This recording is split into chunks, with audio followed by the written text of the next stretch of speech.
Still questions over whether next month's debate will go ahead between Kamala Harris and Donald Trump. For his thoughts on this, I'm joined by lawyer and lobbyist Nathan Daschle, who used to be the executive director of the Democratic Governors Association, fresh out of the convention as well. First of all, I'll get your thoughts on that. Kamala saw a little bump out of it. I'm sure you hope that remains, but I mean, everything seemed to go to almost a perfect plan there. The next test is when she has to do things without auto cue, right? Yeah, that's right. I mean, the convention was a professional affair. It went off about as well as I can remember any convention going off. And her speech on Thursday night was a home run. She got accolades from people across the party, which is what she needed to do.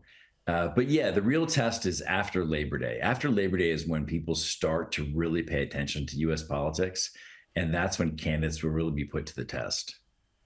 Yeah, they certainly will. What about this debate?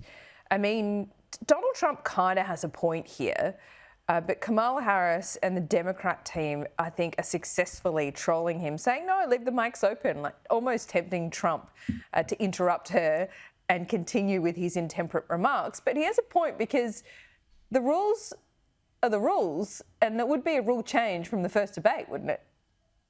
Yeah, it would be a real change, but I'm pretty sure he had the opposite position in the first debate. Yeah.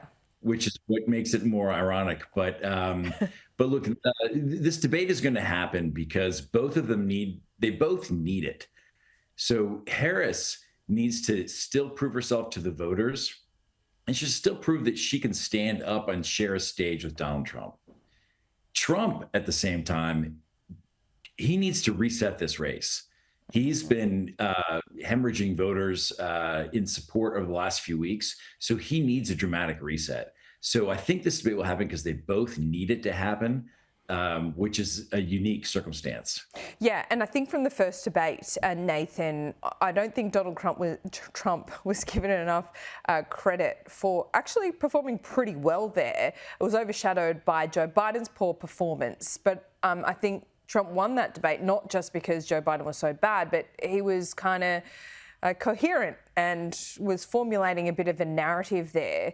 So that is what he needs to get back on track if he's going to win over those swing states, of course. He needs to recalibrate the rules of engagement because they've changed with Kamala.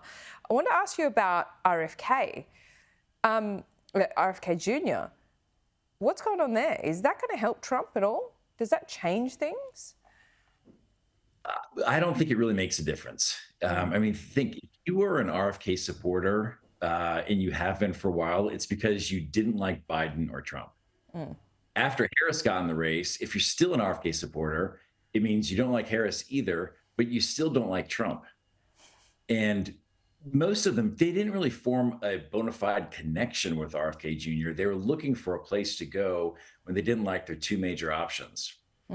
So I don't believe that he can be a Pied Piper for a significant segment of disaffected voters.